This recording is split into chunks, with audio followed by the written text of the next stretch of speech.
Todo mundo conhece a história do assassinato de Abraham Lincoln. John Wilkes Booth entra no Teatro Ford, atira em Lincoln, salta da varanda e o resto é história. Mas essa é apenas a versão que a gente aprende um dia na aula de história? E se eu dissesse que a verdade é bem mais complexa e que John Wilkes Booth não agiu sozinho? 3 ataques coordenados, 3 assassinos agindo ao mesmo tempo e um plano criado para decapitar todo o governo dos Estados Unidos. Enquanto Booth disparava, seus cúmplices atacavam em outros locais. O secretário de Estado sangrou em sua própria cama, o vice-presidente foi marcado para morrer e uma rede de co-conspiradores se escondia à vista de todos. Não foi um ato isolado, mas sim uma conspiração organizada, e a história real é muito mais sombria do que aquela que aprendemos na escola. Se você gosta de história americana e de assassinatos infames, este episódio é para você. Esses são os conspiradores de Lincoln. Então sente-se, relaxe e seja bem-vindo ao acampamento de história.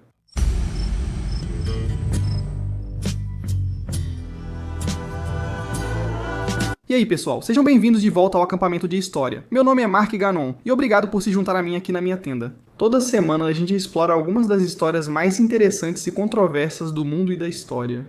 Sim, essa é a minha tentativa. Eu me sento exatamente nesta tenda e tento entender tudo o que já aconteceu neste planeta, em toda a Terra, neste país e em todos os países que já existiram.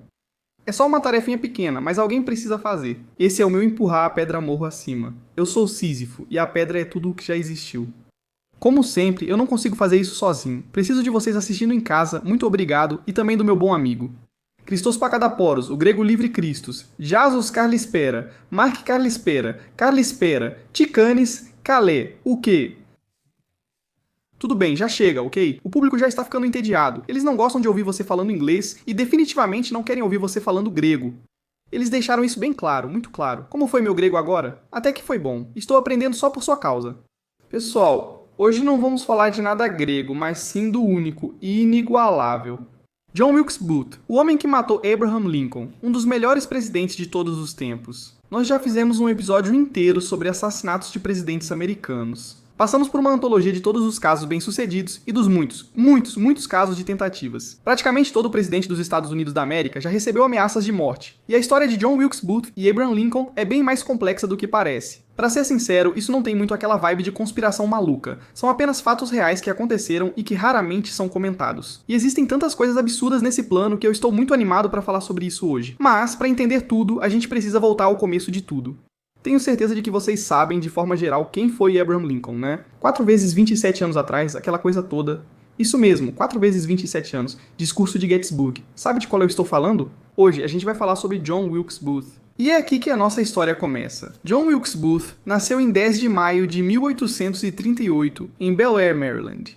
E é aqui que tudo começa a ficar realmente fascinante. Ele nasceu de uma mulher chamada Mary Ann Holmes e de um homem chamado Junius Brutus Booth. Esse era, de fato, o nome verdadeiro do pai dele.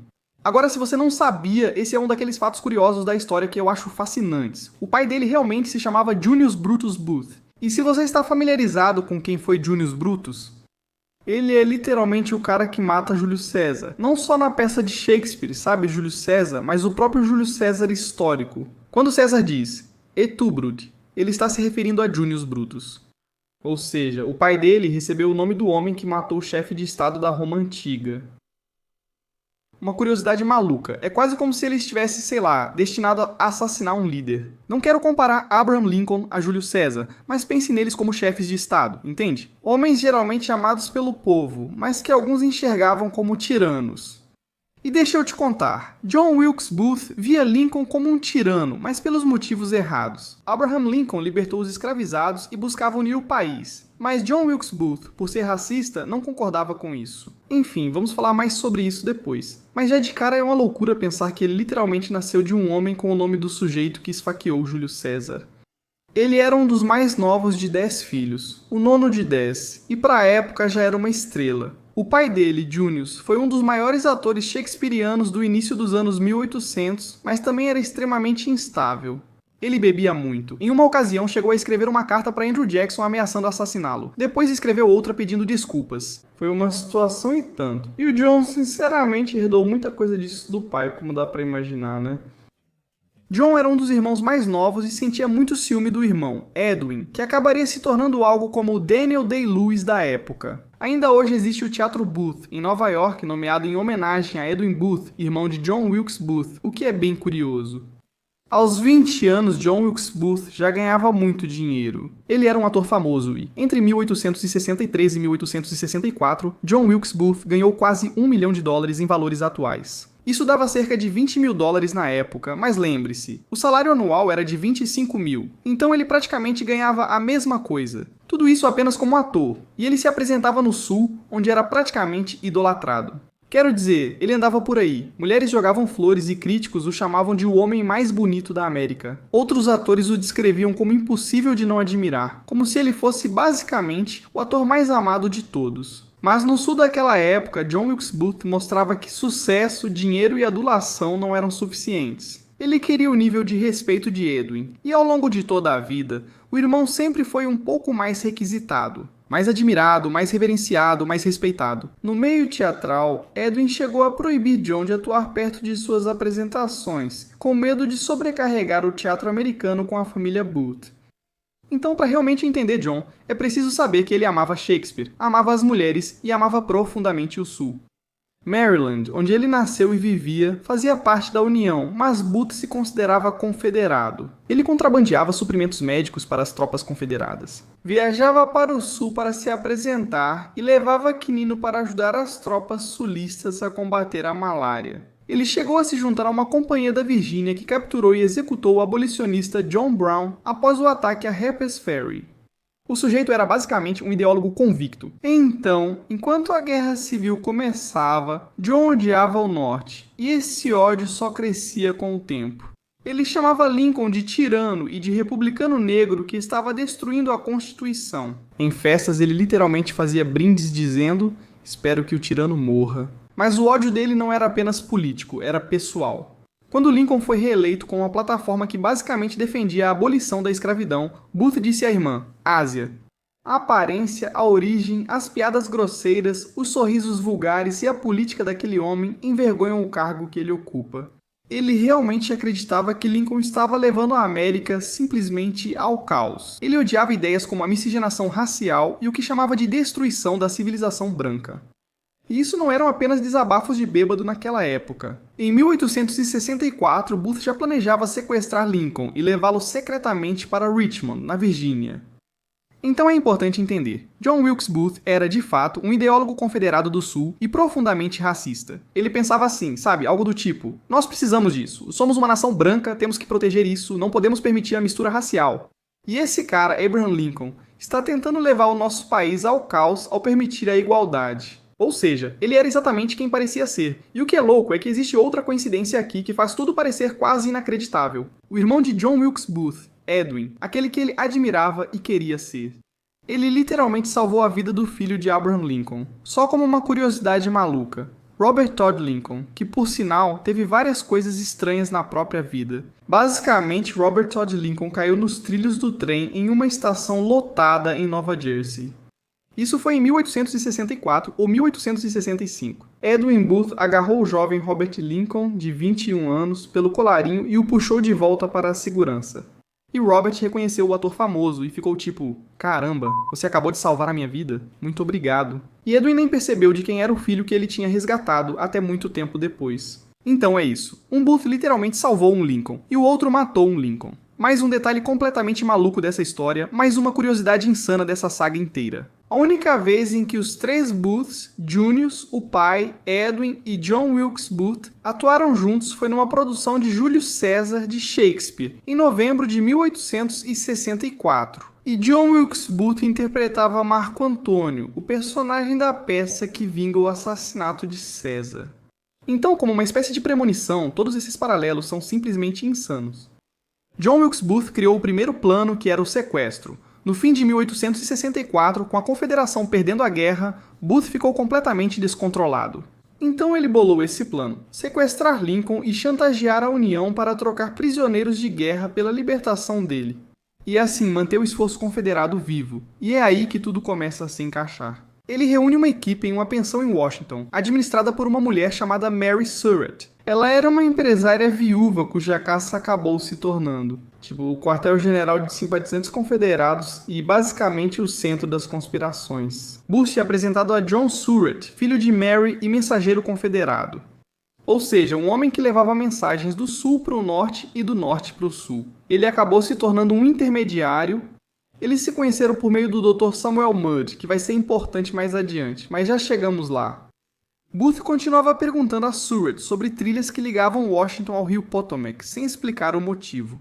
Até que Surratt finalmente exigiu saber o que Booth realmente queria. Após semanas evitando responder as perguntas, Booth finalmente revela o plano: sequestrar o presidente, levá-lo até Richmond e trocá-lo por milhares de prisioneiros confederados.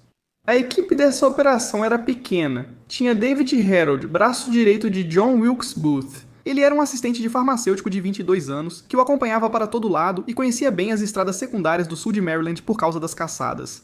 Havia também Lewis Powell, então conhecido como Lewis Payne, um ex-soldado confederado, grande, violento e pouco inteligente. Ele também havia feito parte dos Mosby's Rangers e foi ferido em Gettysburg. De novo, era basicamente um brutamontes adulto.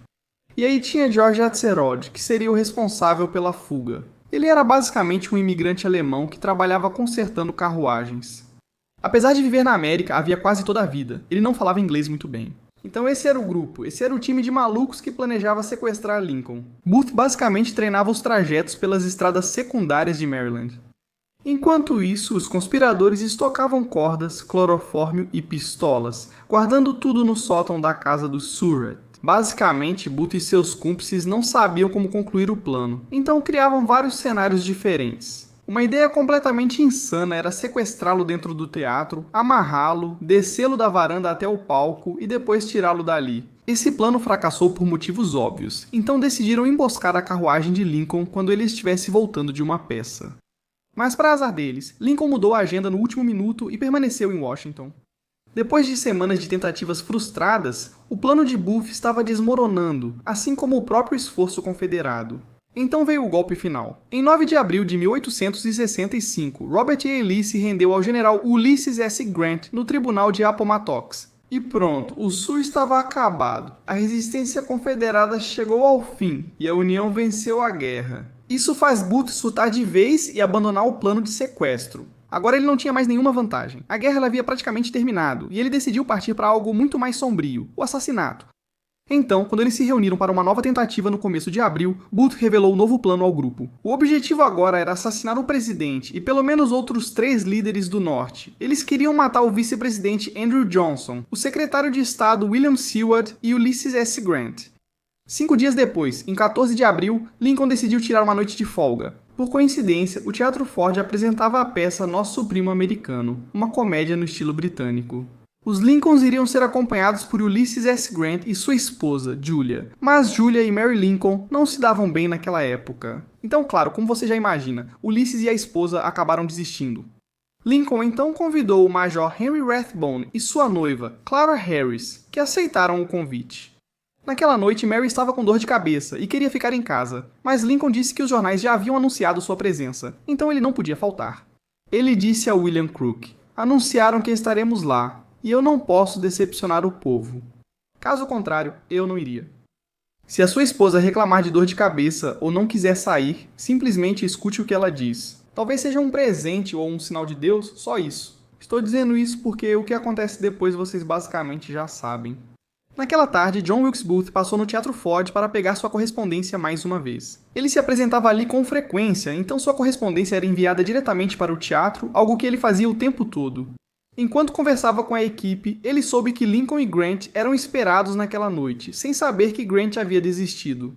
Booth encontrou os co-conspiradores por volta das 20h45. O plano final ficou assim: Booth iria se infiltrar e assassinar Lincoln. Lewis Powell atacaria o secretário de Estado William Seward. E George Atzerodt mataria o vice-presidente Andrew Johnson. Atzerodt faria isso no Hotel Kirkwood, e David Herold ficaria responsável por guiar Powell até a casa de Seward. Depois todos se encontrariam com Booth em um ponto combinado em Maryland e fugiriam juntos. O objetivo final era decapitar o governo da União em um ataque coordenado, eliminando seus principais líderes. Os Lincolns chegaram atrasados ao teatro, mas ainda assim entraram em sua cabine presidencial. Toda a plateia, cerca de 1.700 pessoas, se levantou e a orquestra começou a tocar Hail to the Chief. Quando Lincoln se sentou em sua famosa cadeira de balanço, ele se acomodou, e a energia no teatro era simplesmente eletrizante. Todos acreditavam que a União havia vencido, que os mocinhos triunfaram e que a igualdade tinha sido alcançada na América. A escravidão havia acabado, e tudo parecia resolvido. Mary Lincoln segurou a mão do marido durante o espetáculo e teria perguntado: "O que a senhorita Harris vai pensar de eu ficar agarrada a você?" Lincoln sorriu e respondeu que ela não pensaria nada a respeito. Essas foram suas últimas palavras conhecidas. Normalmente, Lincoln contava com boa proteção, mas isso foi antes da criação do serviço secreto. Mesmo assim, chefes de estado importantes costumavam ter algum tipo de segurança.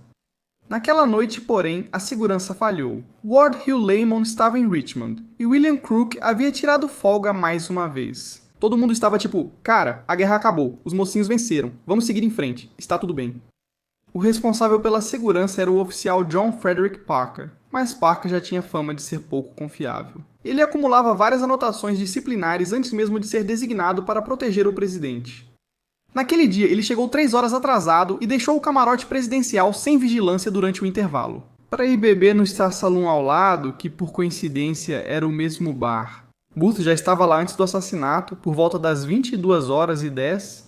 Depois disso, Booth entrou pela porta da frente do teatro e subiu para o andar de cima. Ele chegou a entregar ao camareiro de Lincoln, Charles Forbes, seu cartão de visitas para ter acesso ao camarote. E lembre-se, ele conhecia muito bem o teatro e já tinha estado ali inúmeras vezes. Outro detalhe curioso, mais cedo naquele mesmo dia, ele havia passado ali para pegar sua correspondência. John Wilkes Booth fez pequenos buracos na porta do camarote presidencial para espiar e confirmar se o presidente estava lá dentro. Depois, Booth colocou um pedaço de madeira atrás da porta para impedir que alguém entrasse. Ele aguardou o momento da maior gargalhada da peça quando Harry Hawk disse: "Não conhece os modos da boa sociedade, hein? Pois eu sei o suficiente para virar você do avesso, sua velha armadilha que deixa todo mundo zonzo." Nesse instante, o público caiu na gargalhada. Dizem que o próprio Lincoln também estava rindo, e foi exatamente aí. Às 22h15, Booth avançou e disparou um único tiro de uma pistola Derringer calibre 41 na parte de trás da cabeça de Abraham Lincoln. A bala entrou atrás da orelha esquerda e ficou alojada perto da parte frontal do crânio. Lincoln tombou para frente e o Major Rathbone se virou para enfrentar Booth. Booth sacou uma faca, o esfaqueou no braço e saltou cerca de 3,5 metros da tribuna até o palco. Ao pular, Booth prendeu a espora na bandeira da tribuna. Caiu e acabou quebrando a perna. Mesmo assim, ele se levantou, ergueu a faca e gritou "Sic semper tyrannis", que em latim significa "assim sempre aos tiranos". Algumas testemunhas disseram ter ouvido ele gritar "O Sul está vingado", mas outras garantem que ele disse apenas "Sic semper tyrannis", antes de fugir do palco.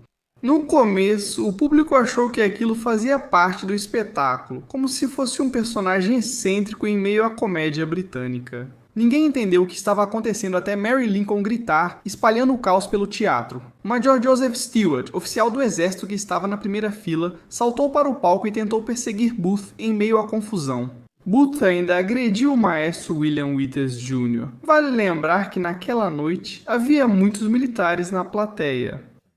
Era um teatro popular em Washington, Distrito de Colômbia, e com o fim da guerra, muita gente queria comemorar. Havia diversos militares em serviço no teatro, inclusive generais de alta patente. Booth finalmente saiu e foi até os estábulos, onde um funcionário segurava o cavalo dele. Ele empurrou o homem, montou no cavalo e partiu noite adentro rumo a Maryland, enquanto todos ainda tentavam entender o que havia acontecido. Charles Lew, jovem cirurgião do Exército da União, tentou abrir a porta do camarote presidencial, mas só conseguiu quando Rathbone percebeu a trava de madeira colocada por Booth. Ao entrarem, Lew e o espectador William Kent cortaram a gola e desabotoaram a camisa de Lincoln, procurando um possível ferimento de faca. Quando Lealha encontrou o ferimento atrás da orelha, percebeu que a bala estava profunda demais para ser removida. Sabendo que Lincoln não sobreviveria a uma viagem de carruagem cheia de solavancos até a Casa Branca, Leal decidiu levá-lo para a casa mais próxima, na 10ª rua. Assim, 7 homens carregaram cuidadosamente o presidente para fora, sob uma chuva torrencial. Do lado de fora, um homem os orientou até a casa do alfaiate William Peterson, do outro lado da rua. Lá dentro havia apenas um pequeno quarto no térreo, e Lincoln, alto demais para a cama, foi colocado na diagonal. Quando o quarto foi completamente esvaziado, inclusive da Sra. Lincoln, os médicos examinaram o presidente em busca de outros ferimentos, mas não encontraram nenhum. Eles aplicaram bolsas de água quente, panos e cobertores para tentar manter o corpo aquecido. Todos concordaram que Lincoln não sobreviveria, e na manhã seguinte, 15 de abril, ele morreu às 7h22. Mas lembre-se, Abraham Lincoln não foi a única pessoa visada naquele plano. Booth não era o único encarregado de atacar. Lewis Powell executava sua missão do outro lado da cidade, tentando assassinar o secretário de Estado. William Seward, que se recuperava de um acidente quase fatal de carruagem ocorrido 9 dias antes, estava acamado em sua casa na Lafayette Square. Às 22h10, enquanto Booth entrava no camarote de Lincoln, Powell e David Harold chegavam à casa do Seward. Powell levava um revólver Whitney de 1858 e uma faca Bowie. Ao bater a porta, foi atendido pelo criado de Seward, William Bell. Powell disse que trazia um remédio enviado pelo médico e que precisava explicar pessoalmente ao secretário Seward como usá-lo. O criado hesitou por um momento, mas acabou permitindo a entrada. No topo da escada, Powell foi novamente barrado por Frederick Seward, filho do secretário, que perguntou o que ele estava fazendo ali. Powell repetiu a história do remédio, mas Frederick disse que o pai estava dormindo. Nesse momento, Fanny, filha de Seward, apareceu e disse: "Fred, o pai acordou." Powell então se virou como se fosse embora, mas de repente girou de volta, sacou o revólver, apontou para a testa de Frederick e puxou o gatilho. Mas inacreditável é que a arma falhou. Powell bateu a pistola no crânio de Frederick, deixando-o inconsciente e seguiu para o quarto de Seward. Fanny gritou enquanto Powell atacava o secretário, cortando seu rosto e seu pescoço. Mas, milagrosamente, uma tala na mandíbula salvou a vida de Seward, impedindo que a lâmina atingisse a veia jugular. Mesmo assim, os ferimentos foram graves e o rosto dele ficaria marcado para sempre. Augustus, outro filho de Seward, e o sargento George Robinson invadiram o quarto e foram esfaqueados ao tentar proteger o secretário de Estado. Quando Augustus conseguiu pegar a pistola, Powell fugiu escada abaixo e ainda esfaqueou o mensageiro do Departamento de Estado, Emmerich Hansel, ao sair. Ao fugir, ele teria gritado: estou louco, antes de desaparecer na escuridão. Lembra daquele cara, Harold, de quem eu falei, o responsável pela fuga? A função dele era levar Powell até a casa de Seward. Mas ele se apavorou com os gritos e a confusão, achando que seria capturado. Então simplesmente fugiu, deixando Powell completamente sozinho. Enquanto Booth fugia do teatro e Powell atacava na casa do Seward, havia outro homem que deveria agir, mas não agiu. George Atzerodt havia sido encarregado de matar o vice-presidente Andrew Johnson. Johnson estava hospedado no hotel Kirkwood House, em Washington. O plano de Booth era simples. Atzerodt bateria a porta de Johnson, o esfaquearia e fugiria. Mas Atzerodt, como dá para perceber, não tinha o perfil de um assassino. Ele era um imigrante alemão, falava pouco inglês e talvez nem fosse tão ideologicamente comprometido. Ele ficou fascinado pela fama de John Wilkes Booth, e mais cedo havia se hospedado em um quarto logo acima do de Johnson. Mas à noite começou a ficar nervoso. Tão nervoso que, em vez de ir até o quarto de Johnson, desceu para o bar. Com uma pistola e uma faca escondidas no casaco, ele só queria tomar um drink para, sabe, aliviar a tensão. E então ele faz talvez a coisa mais idiota já vista em uma tentativa de assassinato. Ele começa a perguntar ao barman sobre o vice-presidente Johnson, questionando seu caráter, seus hábitos, que tipo de pessoa ele era, quase como se estivesse tentando se convencer de que o vice-presidente merecia aquilo. O álcool não o deixou corajoso, apenas descuidado, e ele ficou tão bêbado que saiu andando pelas ruas. Em algum momento ele jogou a faca em uma sarjeta, alugou outro quarto de hotel e acabou adormecendo. O mais curioso é que John Wilkes Booth realmente esteve no Hotel Kirkwood e deixou um bilhete enigmático na recepção, endereçado ao vice-presidente Johnson.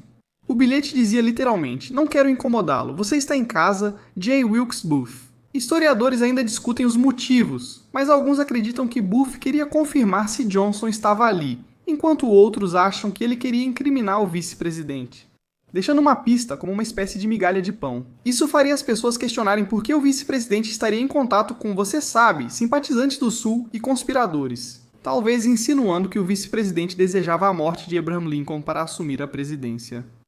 Mesmo sem sabermos o real motivo, é certo que aquela noite mudou a América para sempre. Cerca de meia hora após atirar em Abraham Lincoln, o presidente dos Estados Unidos, Booth cruzava a ponte do estaleiro naval rumo a Maryland quando foi parado pelo soldado da União Silas Cobb por violar o toque de recolher, mas ao dizer que seguia para casa, no condado de Charles, foi liberado. Cerca de uma hora depois, David Harold atravessou a mesma ponte usando uma desculpa parecida. Os dois se encontraram e pararam na taverna de Mary Surratt, em Surrattsville.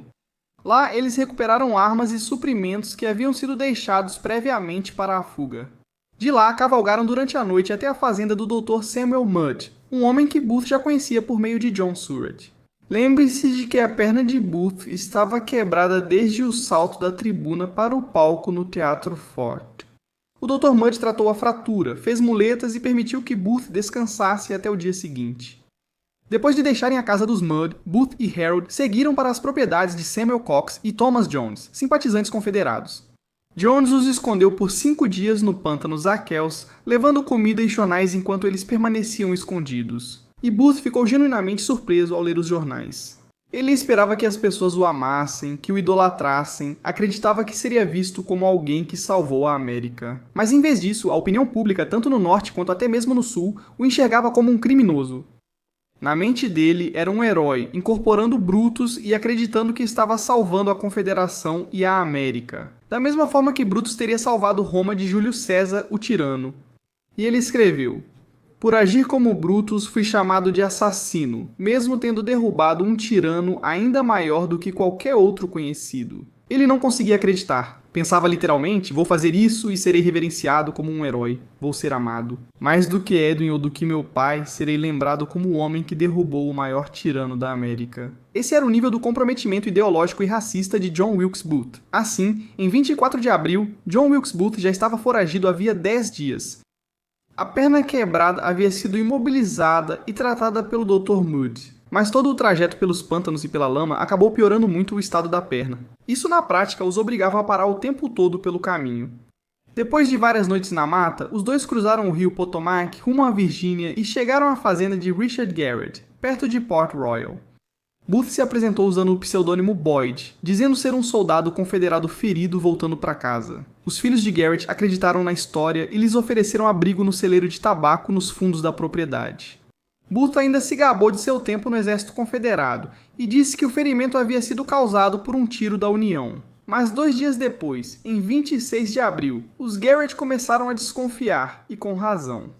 Por volta das 2 horas, a cavalaria da União cercou a fazenda Garrett, entrou na casa e tirou John Garrett da cama sob a mira de armas. Eles perguntaram quem estava escondido no celeiro. John respondeu que eram apenas 2 desconhecidos. Mesmo assim, os soldados obrigaram toda a família a sair para interrogatório. Harold viu tudo do celeiro e começou a implorar para que Booth o deixasse sair, dizendo que não queria morrer. Booth mandou que ele fosse embora e o chamou de covarde. Quando Harold se rendeu, foi preso imediatamente, mas Booth decidiu permanecer no celeiro e provocar um tiroteio. Ele ficou lá dentro com uma carabina e uma pistola, recusando-se a sair. Após vários avisos, os soldados cercaram o celeiro e atearam fogo nele para forçar Booth a sair correndo. Eles queriam capturá-lo com vida, mas Booth se recusou a se render. À medida que o fogo aumentava, o sargento Boston Cobbett disparou um único tiro por uma fresta na parede e atingiu Booth no pescoço. O disparo quebrou sua coluna e o deixou paralisado. Em seguida, ele foi retirado do celeiro em chamas e colocado na grama. Relatos dizem que Booth pediu a um soldado que levantasse suas mãos para que ele pudesse vê-las e murmurou: "Inúteis, inúteis." Ele morreu por volta das 7 horas, aos 26 anos de idade. O corpo de Booth foi levado de volta a Washington, Distrito de Colômbia, e identificado por várias pessoas, incluindo seu médico e um fotógrafo que o conhecia havia anos. Os restos mortais de Booth foram inicialmente enterrados em segredo na antiga penitenciária do Arsenal de Washington. Anos depois, a família conseguiu transferir seus restos mortais para o cemitério Greenmount, em Baltimore, onde ele permanece até hoje. John Wilkes Booth havia sido capturado, o vilão estava morto, mas ainda restavam os outros cúmplices. Então teve início uma investigação liderada pelo secretário de guerra, Edwin Stanton, que deixou claro que qualquer pessoa ligada a Booth seria encontrada e punida. Em poucos dias, dezenas de pessoas foram presas, mas 5 nomes se destacaram: Lewis Powell, George Atzerodt, David Harold, Mary Surratt e o Dr. Samuel Mudd. Depois de atacar Seward, Powell fugiu, abandonou o cavalo e se escondeu por 3 dias na mata perto de Washington. Mas acabou retornando à pensão de Mary Surratt, o mesmo local onde o assassinato havia sido planejado e onde Mary e o filho ajudaram na fuga. Naquele momento, Mary já estava sendo interrogada por soldados da União sobre os outros conspiradores. Ela afirmava que não participava de nada, não conhecia ninguém e não tinha qualquer envolvimento. Nesse instante, Powell chegou à porta coberto de sangue de Seward e entrou. Os soldados o agarraram imediatamente. Eles o interrogaram sobre onde havia estado e Powell disse que a Sra. Surratt o havia mandado cavar uma vala. Os detetives notaram suas mãos ensanguentadas e perguntaram quem ele era. Powell travou. Mary Surratt entrou em pânico, e ali os destinos de ambos ficaram selados. Powell e Mary foram dominados e presos no local. Atzerodt foi o único que ainda não havia sido capturado. Ele havia ficado bêbado, extremamente nervoso, e largado a faca. Os investigadores descobriram que Atzerodt havia alugado um quarto no Kirkwood e deixado para trás um revólver, uma faca Bowie e um mapa da Virgínia. Era toda a prova de que precisavam. Eles o rastrearam até a fazenda do primo Hartmann Richter, em Germantown, a cerca de 30 km dali, onde soldados cercaram o local. Atzerodt se escondeu no sótão, mas foi encontrado debaixo de um monte de palha por uma equipe de busca. Ao ser confrontado, ele desabou imediatamente e confessou que fazia parte do grupo de Booth. Basicamente, admitiu que havia sido covarde demais para cumprir sua missão. Ele foi então preso e levado de volta para Washington.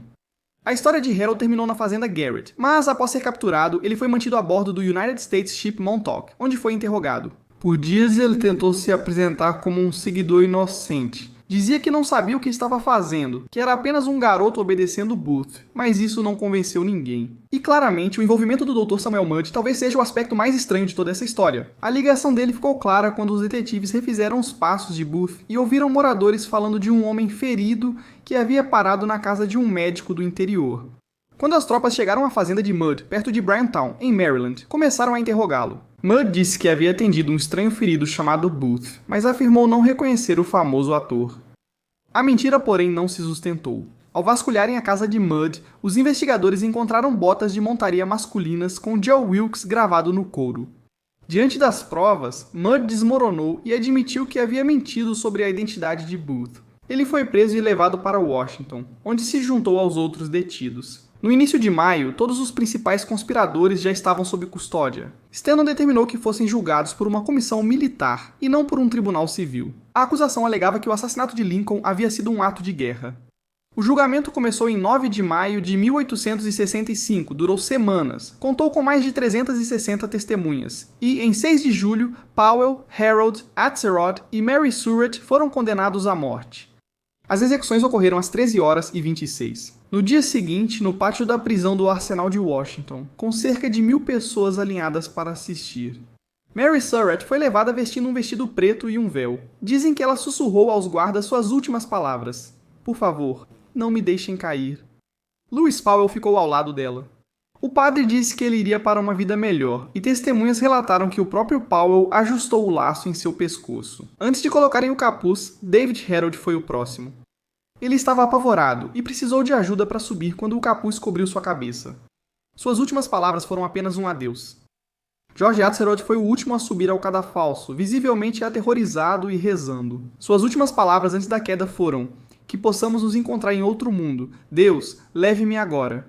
Às 13h26, o carrasco Capitão Wrath bateu palmas e uma alavanca foi acionada, derrubando os 4 conspiradores ao mesmo tempo.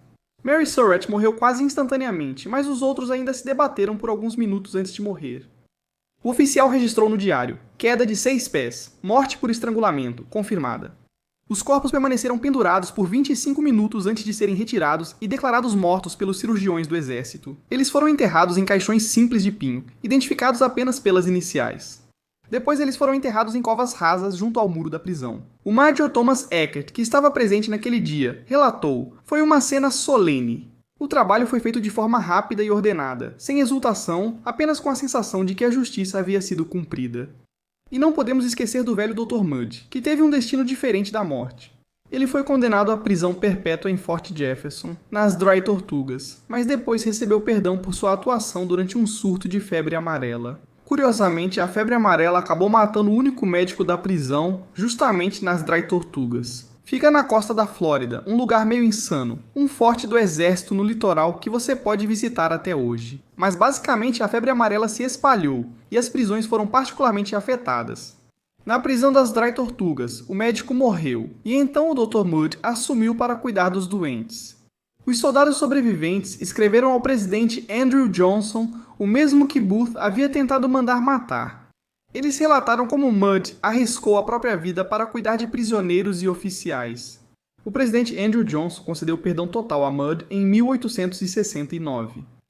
Ah, e caso você esteja se perguntando sobre John Surratt, ele era filho de Mary Surratt e simpatizante dos Confederados. Bom, ele conseguiu escapar mais ou menos. John Surratt conseguiu fugir do país usando uma rede de antigos contatos confederados. Primeiro foi para o Canadá e depois atravessou o Atlântico até a Europa, onde serviu nos Zouaves Papais. Era uma força militar usada para proteger o Vaticano. Dá para imaginar isso? Ele foge da América, vai para o Canadá, depois para a Europa, e acaba protegendo o Papa e o Vaticano. Ele foi capturado no Egito em 1866 e levado de volta aos Estados Unidos para julgamento. Mas apesar das evidências esmagadoras que o ligavam a Booth, o júri não conseguiu chegar a um veredito e ele acabou libertado. Talvez uma das histórias mais insanas da história americana. Uma vida realmente absurda. No fim das contas, Edwin Stanton declarou o caso encerrado e o país voltou sua atenção para a tarefa monumental da reconstrução. Algo que já teria sido difícil com Lincoln, e que se tornou infinitamente mais difícil sem ele. Mas mesmo após o encerramento do caso e depois das execuções, ainda restavam dúvidas sobre quem realmente puxava as cordas, e até onde essa teia de conspiração realmente se estendia. E esse, meu amigo, é o relato completo dos conspiradores de Lincoln. Quero dizer, é bem louco, tem tantas outras pequenas conexões, tem um detalhe que estou tentando lembrar agora de cabeça. Já faz um tempo que eu vi isso. Mas Robert Todd Lincoln, o filho de Abraham Lincoln, que aliás foi salvo por Edwin Booth, esteve presente de alguma forma em 3 assassinatos diferentes de presidentes. Acho que ele viu o próprio pai pouco antes de morrer, quando ainda era jovem. Quer dizer, ele devia ter uns 20 e poucos anos, eu acho. Depois ele esteve ligado ao assassinato de James Garfield e mais tarde ao de McKinley. Garfield foi assassinado em uma estação de trem, acho que em Washington, Distrito de Colômbia, e foi baleado por um sujeito chamado Guiteau. Charles Guiteau. Isso, Charles Guiteau, um cara completamente maluco. Eles chamaram um médico e, na verdade, foi o próprio Robert Lincoln, filho de Abraham Lincoln, quem trouxe o médico, que acabou colocando os dedos nos ferimentos de bala. Garfield acabou infeccionando e morreu cerca de 100 dias depois. Depois disso, Robert Lincoln, sendo filho de Abraham Lincoln, acabou seguindo carreira política. Conseguiu um cargo no governo de William McKinley e foi com ele à Feira Mundial de Buffalo. E aí McKinley é baleado por um sujeito chamado Saul Goss, um cara com fortes ideias anarquistas e socialistas, que atira no presidente durante um evento público, e Robert Lincoln ouve o disparo. Ele estava em outra sala e pensa, não é possível, outro presidente foi assassinado? Ele presenciou 3 casos desses? É realmente insano. A vida inteira de Robert Lincoln é meio triste. Mais tarde acho que ele escreveu algo como uma autobiografia.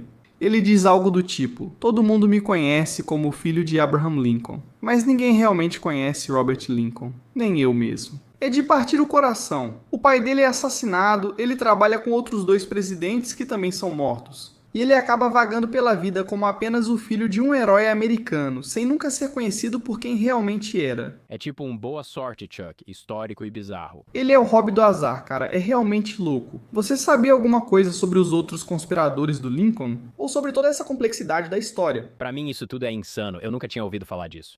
Mas eles tentaram eliminar o presidente, o vice-presidente e o secretário ao mesmo tempo. E chegaram perto, chegaram praticamente, sei lá, a 1/4 do caminho, dá pra dizer assim. Você conhece as coincidências entre Lincoln e Kennedy? Tipo, são muitas coincidências pequenas, a gente pode até listar algumas aqui. Isso circulava bastante antigamente, pra quem não sabe, em correntes de e-mail. Mas basicamente, Lincoln e Kennedy, 2 presidentes famosos assassinados, compartilham várias coisas estranhas. Lincoln foi o primeiro presidente americano a ser assassinado no cargo, e Kennedy é o último até hoje. Os sobrenomes Lincoln e Kennedy têm 7 letras. Ambos foram eleitos para o Congresso em 1846 e 1846, e depois para a presidência em 1860 e 1960. John Wilkes Booth e Lee Harvey Oswald, os assassinos, nasceram em anos terminados em 39. Ambos são conhecidos por 3 nomes, com 15 letras no total. Booth fugiu de um teatro e foi capturado em um celeiro. Oswald fugiu de um depósito e foi capturado em um teatro. Os 2 assassinos eram do Sul. Os sucessores democratas foram Andrew Johnson e Lyndon Johnson, ambos com sobrenomes de 6 letras, nascidos em 1808 e 1908. Tanto Lincoln quanto Kennedy estavam envolvidos com a pauta dos direitos civis. Ambos foram baleados na cabeça numa sexta-feira, diante de suas esposas. Lincoln tinha uma secretária chamada Kennedy, que o alertou para não ir ao Teatro Ford. Kennedy tinha uma secretária chamada Lincoln, que o avisou para não ir a Dallas. Tanto Oswald quanto Booth morreram antes de serem julgados. É tudo muito doido. E a mais maluca de todas, Lincoln foi morto no Teatro Ford. Kennedy foi morto dentro de um Lincoln. Sério, essa é a minha favorita. É absurda demais. Um foi morto em um Ford, o outro em um Lincoln. Espera, é isso mesmo? Um em um Ford, o outro em um Lincoln. Espera aí, Lincoln não é feito pela Ford? Não, essa é a marca. Eu falei besteira. E tem mais uma. Eu nem sei se isso é verdade, mas dizem que, pouco antes de ser assassinado, Lincoln esteve em Monroe, Maryland, e que Kennedy também esteve em Maryland pouco antes de morrer. Não sei, essa teoria é meio maluca e impossível de comprovar. É a minha favorita, mas existem várias outras. Quero dizer, é insano de novo. Talvez seja só sincronicidade, talvez seja assim que o mundo funciona, não sei. Você já ouviu falar da múmia Booth?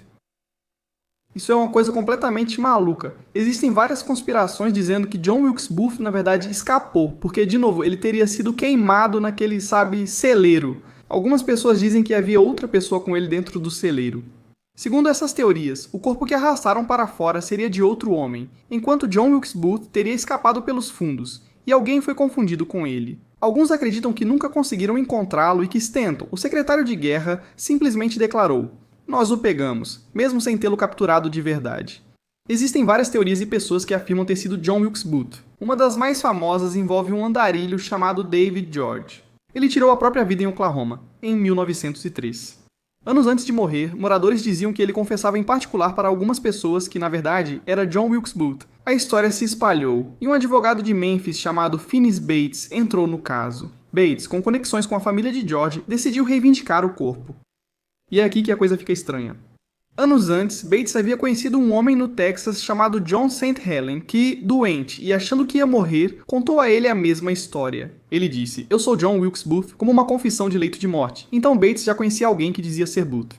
Depois, Bates encontra outro homem que também era apontado por muitos como John Wilkes Booth. Ao ver o corpo de George, ele resolveu unir as duas histórias. O homem do Texas e o morto em Oklahoma viraram uma grande narrativa. Ele chegou a escrever um livro sobre isso chamado A Fuga e o Suicídio de John Wilkes Booth. Durante anos, Bates tentou convencer as pessoas de que a múmia de George provava que John Wilkes Booth havia escapado. No fim, Bates acabou vendendo o corpo mumificado desse homem. O corpo passou a ser exibido em shows de horrores, carnavais e outros lugares estranhos, como atrações de aberrações. Eles diziam: "Este é o corpo real de John Wilkes Booth." Hoje dizem que ele está nas mãos de um colecionador particular. Atualmente, a maioria das pessoas acredita que essa múmia não é de fato John Wilkes Booth. É algo bizarro, talvez uma das partes mais estranhas dessa saga de lendas após o assassinato, especialmente daquela época em que as pessoas pagavam algumas moedas para ver essa múmia exibida. No fim das contas, era só um cara aleatório e perturbado que dizia ser John Wilkes Booth, bem louco mesmo. Tem tanta coisa estranha nessa história que chega a ser insano. Você pode visitar o Teatro Booth, em Manhattan, perto do Midtown. É um teatro famoso que ainda existe. Ele recebeu esse nome em homenagem a Edwin Booth, e inclusive há uma estátua de Edwin Booth lá dentro, o que é meio surreal. Tipo, é literalmente uma estátua do irmão do cara que matou um dos presidentes mais famosos da história dos Estados Unidos.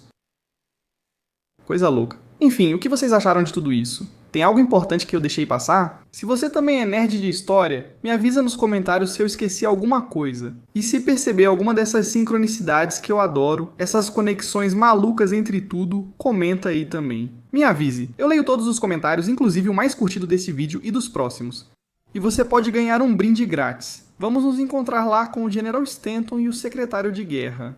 Nós vamos te encontrar, esteja você em um celeiro de tabaco ou onde for, e vamos te dar um moletom de graça, se você for o comentário mais curtido. Comente e confira o Mark Gagnon ao vivo na estrada. Veja também nossos outros canais. O Acampamento Gagnon traz entrevistas e várias coisas incríveis e malucas. Também temos o acampamento religioso, voltado para temas religiosos, e o acampamento de história. Por favor, deixe um comentário, curta e se inscreva. Tudo isso realmente ajuda o canal. E compartilhe com seus amigos, faça o que for preciso. Muito obrigado a todos, estou animado para nos encontrarmos no futuro e falarmos sobre o passado. Até a próxima!